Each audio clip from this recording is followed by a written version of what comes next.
Vivre, et surtout vivre bien avec une leucémie lymphoïde chronique, c'est possible en étant entouré. À l'occasion du mois des cancers du sang, AstraZeneca, en collaboration avec l'association Laurette Fugain, est partie à la rencontre de patients touchés par ce type de leucémie qui reste la plus fréquente chez les adultes. Si leur parcours est différent, ils partagent une même certitude. Le soutien des proches et d'associations de patients a été et reste essentiel pour surmonter la maladie. Engagée et pleine d'espoir, découvrez le témoignage de Catherine.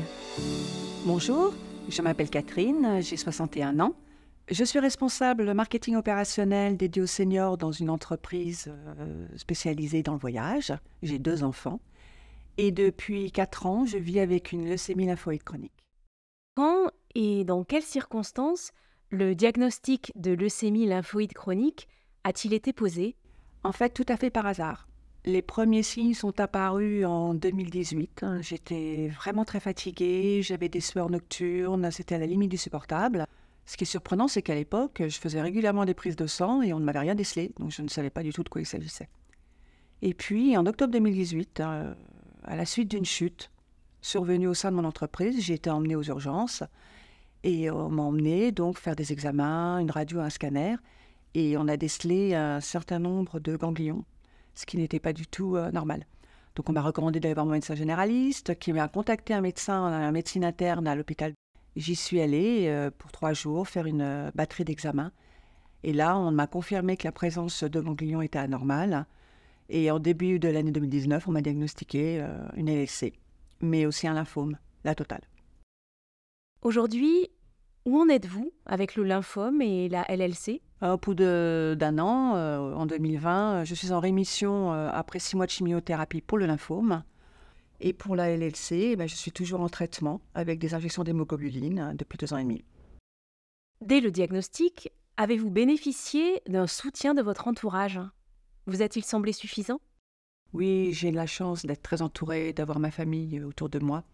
Ma sœur jumelle, mais aussi le père de mon fils dont je suis divorcée et qui faisait partie de l'association Laurette Fugain. Il m'a beaucoup aidé et expliqué comment ça se passait. De ce côté-là, j'ai vraiment eu beaucoup de chance. Ils m'emmenaient à l'hôpital tous les mois pour mes perfusions et mon traitement. Des amis m'ont aidé à faire les courses. J'ai continué à travailler malgré le traitement et ça s'est très bien passé. C'est après le traitement pour le lymphome que c'est devenu un petit peu plus compliqué. Quelles difficultés avez-vous rencontrées? Pendant le traitement qui dure 6 mois, on est dans une bulle, on est entouré, en contact avec l'hôpital, il y a un cadre. Mais une fois qu'on a terminé la chimio, plus rien. J'ai voulu reprendre le travail tout de suite, à temps partiel, et là, ça s'est très mal passé, parce qu'au bout de 2 ou 3 mois, j'ai dû m'arrêter de nouveau, pendant 3 mois, tellement j'étais à plat. J'ai fait une petite dépression dans les mois qui ont suivi. Contrairement à ce qu'on peut croire, ça existe, la dépression post-chimio. On a l'impression qu'on n'a plus besoin d'aide. On a un suivi médical, tous les mois, tous les 3 mois, tous les 6 mois, puis tous les ans. Mais c'est tout. Vous a-t-on proposé des soins de support dans l'hôpital où vous étiez suivi? Non, rien du tout. Alors que ma maman, qui avait un cancer du sein, avait été suivie par un psychologue et un sophrologue, on ne m'a rien proposé. Au début, comme j'étais informée par mon ex-mari, je ne suis pas allée voir par moi-même l'association Laurette Fugain, je n'y ai même pas pensé.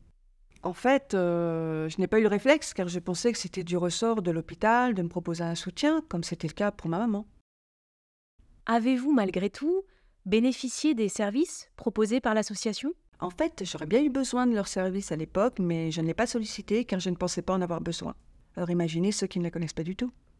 Aujourd'hui, je vais régulièrement sur leur site internet, j'échange aussi avec d'autres malades, c'est vraiment super ce qu'ils font. Qu'est-ce qui vous a motivé à devenir bénévole au sein de l'association? J'ai toujours fait du bénévolat, c'est dans mes fibres, c'est mon truc. Et puis la leucémie ne touche pas que des adultes, ça touche aussi des enfants. J'ai moi-même des enfants, donc je me sens concernée, si ça peut aider. J'essaie d'apporter ma pierre à l'édifice, en particulier pour sensibiliser tout le monde à l'importance du don. Il n'y en a pas assez, surtout pour le sang et la moelle osseuse. Il faut donner. J'en parle beaucoup autour de moi, je cite mon exemple, parce que ça peut arriver à n'importe qui.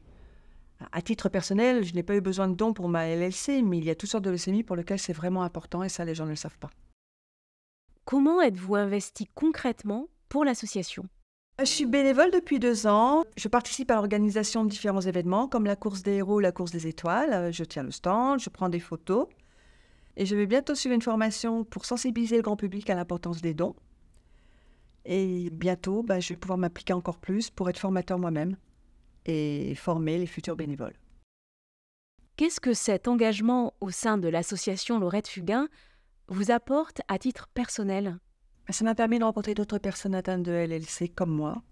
Même si nos cas sont différents, on se retrouve autour de la même cause, ça c'est super important. Et puis ça m'apporte beaucoup à titre personnel. C'est une noble cause et ça donne un but. Selon vous, pourquoi est-ce si important d'être entouré quand on a une LLC? Comme c'est une maladie qui n'est pas visible, les gens ne se rendent pas compte de quoi il s'agit. En ce qui me concerne, c'est très fluctuant. Il y a des moments où je vais très bien et d'autres où je suis assez fatiguée, surtout une semaine avant l'injection d'hémoglobine. Alors à ce moment-là, quand je ne vais pas très bien, je sais que je peux compter sur ma famille, mes amis qui peuvent m'aider et m'écouter. Et au travail, ils sont plutôt compréhensifs et très bienveillants. Et ça, c'est très important. Et enfin, quel conseil avez-vous envie de donner à un patient atteint de LLC? Surtout, restez positif et ne pas hésiter à en parler, à demander de l'aide. Il y a des gens qui n'en parlent pas et c'est une erreur, que ce soit pour le patient ou quelqu'un de l'entourage. Si vous n'en parlez pas, que vous restez dans votre bulle, ça devient de plus en plus dur. Moi, il est vrai que je n'ai pas de problème pour parler de la maladie. J'ai été élevée par une grand-mère qui a eu un cancer du sein à l'âge de 57 ans et ma maman à l'âge de 80. Donc, je connais la maladie et en tant qu'aidant, je connais l'importance d'être aidé et entouré. Si on n'a pas de lien social, on se renferme sur soi et on ne pense qu'à sa maladie. Or, la maladie, ça se guérit. Moi, j'ai entièrement confiance dans les médecins et la médecine d'aujourd'hui.